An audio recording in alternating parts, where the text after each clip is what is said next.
During the first century, there was a war brewing within Christianity. We can actually get a glimpse of the war by taking a glance at two books. The first is the book of Galatians. The book was written by Paul, a former Pharisee and a then recent Christian convert. Here, Paul presents one side of the war. At Galatians 1, verse 6, Paul expresses shock at how quickly the Galatians deserted what they were originally taught in favor of a different gospel. This new gospel was the teaching that all Christians had to follow the law or Torah in order to achieve salvation. At Galatians 2, verse 14, Paul mentions that he had a confrontation with the Apostle Peter over this kind of behavior. Paul was partially right. Gentile followers of Christ are not obligated to follow the Torah or the law. Jesus never told his disciples to teach that Gentiles need to follow the law. However, Paul was also partially mistaken, as the true version of the argument was different from this. At Galatians chapter 2, verse 16, Paul says that a person is justified by their faith in Jesus Christ. Paul says similar things in his other writings. This is the one side of the war. They believed that salvation can only be achieved by believing in Jesus Christ as the Messiah. Consequently, followers of Jesus Christ are saved by faith and not by works. The books attributed to John, all of Paul's letters, and the book of Jude all push this belief in their writings. And to list off all the Bible books that push this belief, I'm going to list those right now. The book of John. 1 John, 2 John, and 3 John. Romans, 1 Corinthians, and 2 Corinthians. The book of Galatians, the book of Ephesians, the book of Philippians, the book of Colossians, 1 Thessalonians and 2 Thessalonians, 1 Timothy and 2 Timothy, the book of Titus, Philemon, the book of Hebrews, and last, the book of Jude. Then there is the other side of the war. We see this side of the war in many books, but I'm going to use the book of James as an example. At James chapter 2, verse 14, James asks his reader a question. What good is faith with no actions to back it up? We get the answer a couple of verses later at James chapter 2, verse 17. In the same way, faith by itself, if it is not accompanied by action, is dead. This is the second side of the war. This side believes that one is saved by their actions or works, and not their faith. According to this side, one's actions are themselves a person's expression of faith.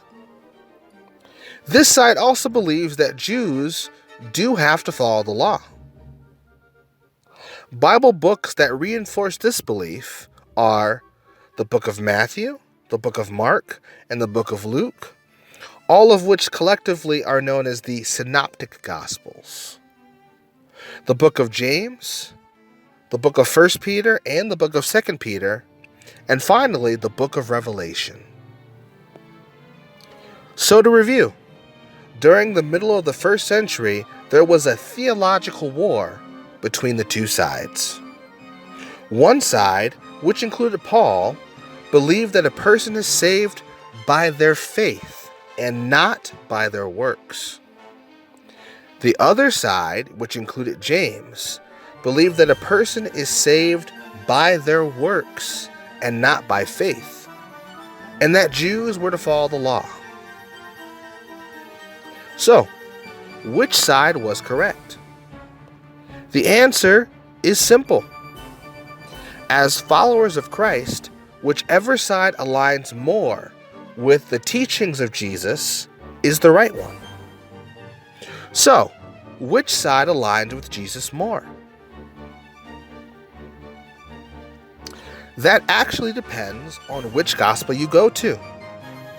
The Jesus of Matthew, Mark, and Luke would say that one is saved by their actions. At Matthew chapter 7, verse 21, Jesus says, "Not everyone who says to me, 'Lord, Lord,' will enter the kingdom of heaven, but the one who does the will of my Father who is in heaven."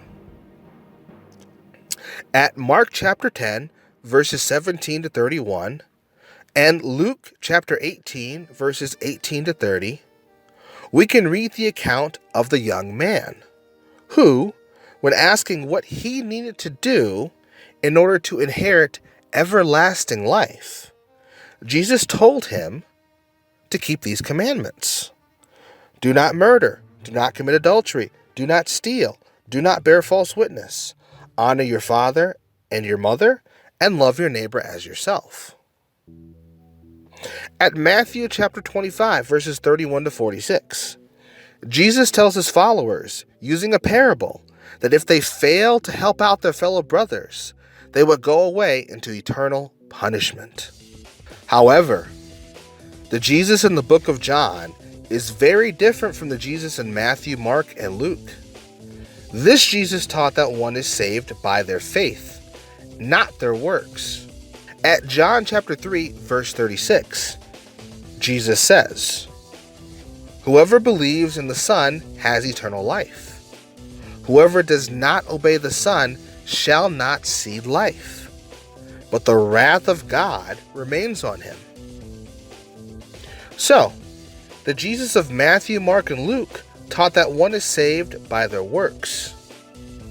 But the Jesus of the book of John taught that one is saved by their faith in Jesus Christ. Now, some of you may be thinking, well, I think that both of these are true. Well, let's answer that question. Could both of these viewpoints be true? Well, mainstream Christianity believes this to be the case. They believe that we are saved by faith, not by works, but that works are an expression of faith. This belief is actually a combination of the two sides of the war that prioritizes the faith aspect more than the works. You see, the faith side won the war. The faith side won the war by swallowing up or integrating the work side. They present the work side statements in a different context, a context that favors them. But if one pays closer attention, this combining of conflicting beliefs just doesn't work. If believing in Jesus was so important, then why didn't Jesus tell the rich young man to believe in him? We have 3 different accounts of this story in Matthew, Mark, and Luke, and none of them say that Jesus told the rich young man to believe in him in order to obtain everlasting life. So either Jesus was lying to the young man in Matthew, Mark, and Luke, or the book of John's version of Jesus is unreliable. Both can't be true. So, which Jesus is the real Jesus? The answer is almost certainly the Jesus of Matthew, Mark, and Luke.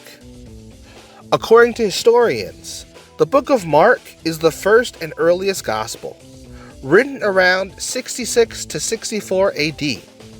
The book of Matthew was probably written around 80 to 90 AD. The book of Luke was probably written around 80 to 110 AD. The book of John was probably written around 90 to 110 AD, making it the youngest gospel.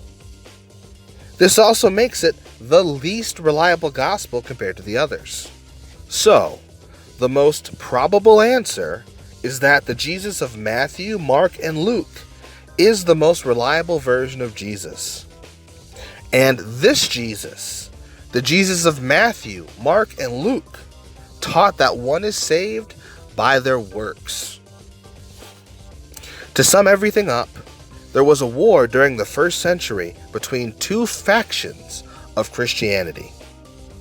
One group believed that a person would be saved because of their faith in Jesus Christ. The other group believed that a person would be saved because of their works. The first group won the war by integrating or swallowing up the other side of the war. What Christians now believe is a fusion of the two beliefs, namely that a person is saved by faith, but their faith will encourage them to have works. But the Jesus of Matthew, Mark, and Luke clearly taught that we are saved by our works, not our faith.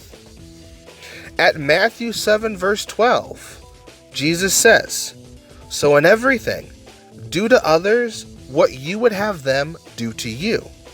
For this sums up the law and the prophets." Do what the Jesus of Matthew, Mark, and Luke says, and you, yes, you, will be saved.